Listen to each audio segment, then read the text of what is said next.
Hello, my name is Vortex Warp, and welcome back to Skyblock Revisited Season 2. That's right, I'm starting again. I decided it was best, since I messed up the mob farm a bit. I did a lot of stuff wrong, I made a complete mess. I tried to rebuild the mob farm and it went horribly wrong. I made a massive mess, and I learned a lot in the process, so I want to apply that to this season and make an even better world. I know now how to make a proper mob farm. I've designed one in Creative for Skyblock easily, more efficient. I also know how to convert villagers easily from using witches because we don't want to breathe weakness potions. And I'm going to get going. I've already started building this platform out, and I've made my cobblestone generator here. This is the second season of this world, but we're obviously restarted, so everything is anew. I haven't died a single time yet, and I want to build this platform out around the tree. We've got to go 4 blocks down in each direction, so we've still got quite a bit more slabs to build, so I'm going to build it out, get my saplings, and bridge over there, and I'll be back after all that is done. I just thought I'd mention that I built this platform out of bottom slabs, simply because slabs are cheaper, you can get twice as many for your cobblestone, and also the fact that it will prevent mobs from spawning on there. So yes, we've got our first sapling, we can replant that one, and now we're just going to wait for this to decay, so I'm going to put this in here. I removed the lava just so that it was safe, and we've got another sapling, which is good.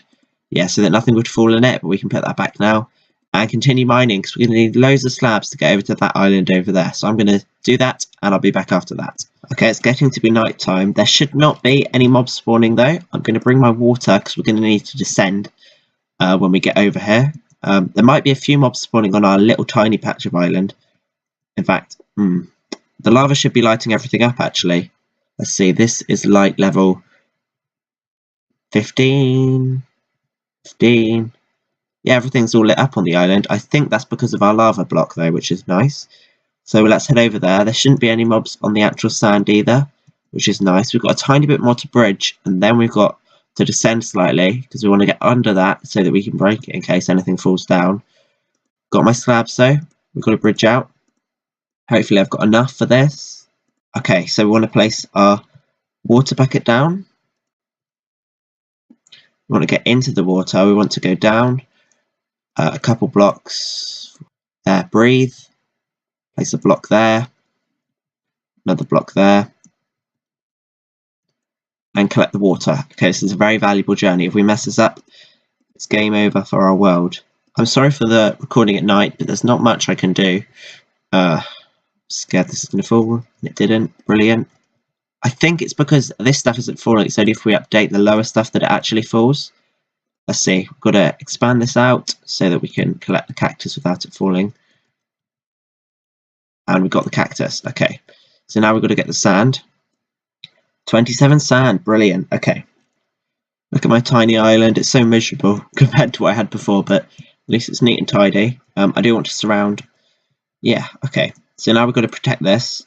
I do want to set everything up growing soon though, but I do need a couple more blocks. And also I want to see if we can try and light some stuff on fire to get to the nether, because we can get gold from there I suppose. We're not really ready for the nether, and I don't know where I'm going to put my portal, so I think for now I've just got to mine more cobble. Okay guys, progress has been made. Welcome back, and I'm not sure where I last cut off, but we've moved away from the base. I know I definitely hadn't started any of this stuff, but the base is up there. As you can see, it's not really a base. Just a platform with some trees, our dirt island that we started on, and all our chests with our valuables. And I started making a mob farm. I've decided to make a flushing based water farm rather than a trapdoor one because that relies on mob wandering. For one, there's not very many solid blocks around, so mobs are not going to wander much because they only wander towards solid blocks. And the other thing is that they're slow and there's not many spawning spaces. So I've built up the first layer here. As you can see, I put it as low down as the world as I can. I've got a 30 block drop to kill the mobs. And if I press F3 and G, I'm aiming to get it below. Of course, I can't get it below this sub chunk because I won't even get one level. So I'm going to get it below that blue line there. So I'll get probably 4 layers in. And it started snowing. I'll get probably 4 layers in. Yeah, this is probably really not visible for you. But that blue line, I'll get 4 layers in below that. And that's because Minecraft spawns mobs from the bottom of the world to the top. So it'll scan 1, 2, 3, 4 areas, and then it'll go back to the bottom and scan 4. Instead of going all the way to the top of the world and back down, so it'd be a waste if I added a couple more layers.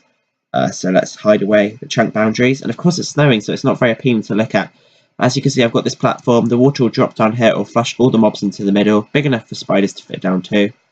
And And yeah, I've also added stairs around the outside. These are actually stair blocks because non-solid blocks around the feet level of mobs make spawning happen more often, because spawn attempts that go in solid blocks are then voided. So yeah, there we go. That's pretty nice.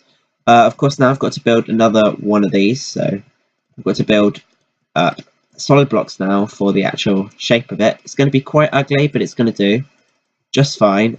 I won't build it all today, well I might, but I'm going to try and get at least one layer today built up. In fact, I've almost done one layer, so I might start on the second, but I didn't bring many slabs down. So yeah, this is going to go across like this. I'm going to leave a space for me to enter. I've also added a ladder up here, that's how I counted the blocks for the full distance.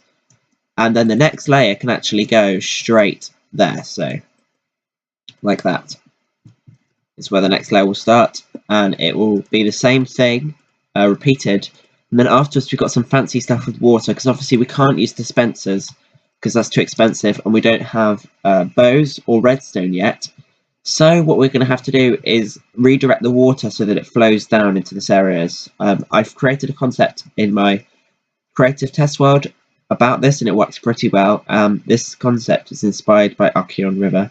As I was saying, he's the one that came up with the concept of flushing mob farms that use water. Well, I don't know if he came up with it, but he's the one that I saw first use water flushing systems where the water flowed different paths to enter the zones where it flushed the mobs. So this is what I've come up with. It's a pretty small platform. I've got a little bit of water direction on the side, and yeah, so now I just need to get more slabs. So I'm going to climb back up, and I'm going to build this up to the top. Okay, so I've finished up all the floors of the mob farm, and I've also finished up the water stream, so let's show you them. We of course have the water dropping down the top here, and it will split 4 ways, and each direction will be the same. It will go like this, and it will drop down, half of it will flow down there, and that is actually the first floor, it will flow out. Other half will flow down here, and then it will land on this block, half will flow down there and into there. Well, that's the second floor, the other half will flow down here. Then it will flow across, half of it will flow down there and into there, spread out, other half will flow down here, and then it will flow across here and onto the final floor. And that is repeated on all 4 sides, and as you can see, the water comes out. There is, I guess, a bit of skylight coming through. I want to see what's the light level. If we get rid of all the torches on this floor, what's the light level in the daytime? We might have to do a little bit more covering up. Because it is opened out, so let's see. We shouldn't be getting too much light from up there.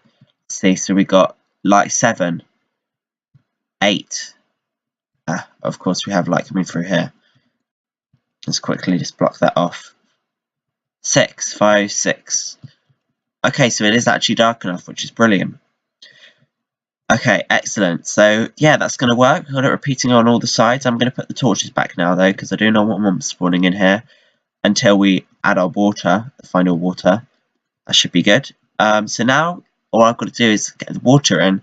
I've also got to grab myself a piston and a little bit of redstone, and for that I'm going to need iron. So what I need to do is set up I need to kill zombies for iron. So I might set up a dark room spawner just to kill mobs in. In fact, I could just do this by hand to start with before we get our piston. We need 1 redstone and 1 iron for that, but we also need redstone just for general use. For the actual redstone, I need to decide when the piston is activated, and I want to use pressure plates with the mob going round for that. But we also need to go into the nether, so what I think I'm going to do is add our nether portal. Of course, we need to decide where we're actually going to put that, and we can't move this for a while, so what I'm going to do is actually, I think I might just put it over here. So 1 there, 1 there. Okay, brilliant. So now we need wood, and we've got to place this behind, because what we've got to do is light it on fire, but we don't have a flint and steel, and I did this last season. It worked quite well. We just hook up wood behind it, and then that wood's got to catch on fire, so then we can just put a piece of lava down there. We can move the lava over using the bucket. The bucket's very valuable until we get an iron farm up and running, and the lava is the most valuable thing in the world because it's the only thing that can't be replaced. It's not renewable. Everything else is renewable. That's a good way to do it. Break the whole cactus. Yeah, everything else is renewable in this world. The water, not yet. And of course, the seeds are renewable because we can grow them. We've got plenty of cactus. We've got melon, and we've got pumpkin as well as the actual seeds. We've got saplings, wood saplings. We've got snow, so we can make a snow golem. So snow is renewable. Sand is not renewable. Dirt is not renewable. Lava is not renewable. I think that's about it. Everything else in this world is renewable because that's the things we're given to start with. And yeah, I want this to set fire, so I might tempt it with some. Okay, I think a good way to do this might be to pop that there and a piece of wood there. Okay, I managed to light the portal on fire. All the wood burned and it lit the portal on fire, which was great. Just eating up. I've got all my blocks and stuff. I'm going to head now into the nether. Hopefully we can get all the stuff. We've got to get all of the stuff. Yeah, we've basically lost. We're in the nether. The good thing about this is 2 portals generate, which means there's plenty of obsidian to spare. Where's the little island? There. Here we are. And both mushrooms are there, so there we go. Let's place a platform around both of them. We've also got the chest there, but if we open the chest, the mushroom will pop off, I'm pretty sure, because it's light. So let's bridge out around here, and that's 1 mushroom. And we should be able to easily get the other one. Okay, we've got ice, sugarcane, birch saplings. We've got glowstone in here too. I don't know how we're planning on descending. I think what we're going to do though is use a pig with a lead, or maybe just drop down. I'm not sure. I don't think we can get fire resistance potions. Actually, witches drop fire resistance potions if they're set on fire. So we might be able to get some fire resistance potions and drop down using lava at some point. Now we've got to get back though, and we've got to do that using the portal up there. We can get pickaxes from villagers, so we are able to mine the obsidian and effectively create an obsidian farm using portals, so we can get obsidian as a resource, which is great too. And yep, I set up a snow golem to gather snow, and we've got all of this extra stuff now, so it's time to set up a water source. I'm going to pop all the valuable stuff into here, and we want to try and grow the sugarcane. Got the ice. Let's figure out where can we put our water source.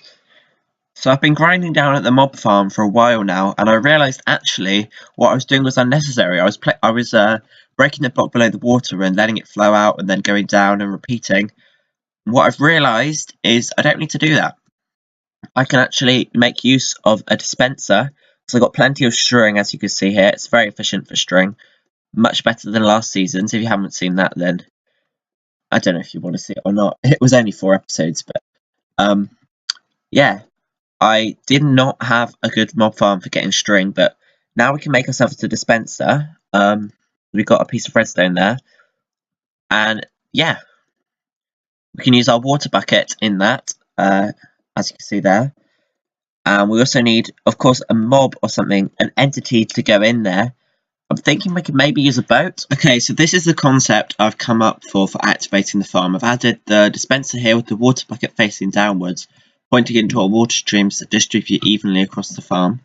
And we have a boat here, and I'm placing the boat down, and it's going round in circles, activating this pressure plate as it goes past, which dispenses the water on the first time, which flows out over the farm, flushing all the mobs down into the killing chamber down below.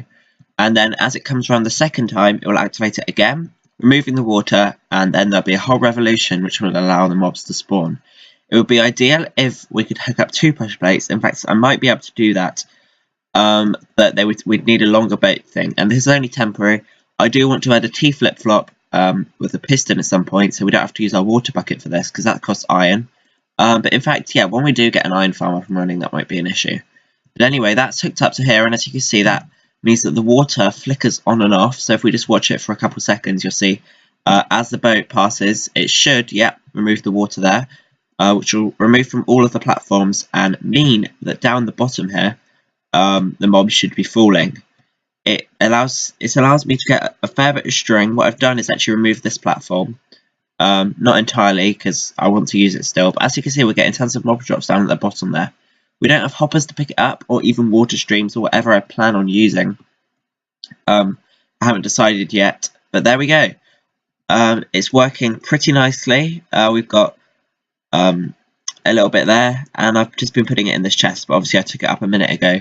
and it's coming on and off at intervals. The mobs spawn up there. There's a period where they could spawn and then they fall down all in one go, which means actually that we could hook up water streams to this, and the water will be. Oh, there we go. You can see that was one of the times when the mobs fell down. We get a fair few mobs actually when that happens. There we go. I'll pop that in there. But yeah, what I think I'm going to do eventually is hook up the timer from that, or as another timer down here or something, so that the mobs fall down, and then when that is spawning, this is pushing the items across into a storage place, and vice versa. So yeah, that's it for today. We've got our mob farm up and running. Works very nicely. If you've enjoyed, remember to leave a like, comment and subscribe down below. Hopefully this season will be a lot better and a lot more episodes than the last. Thanks for watching, and I'll see you in the next one.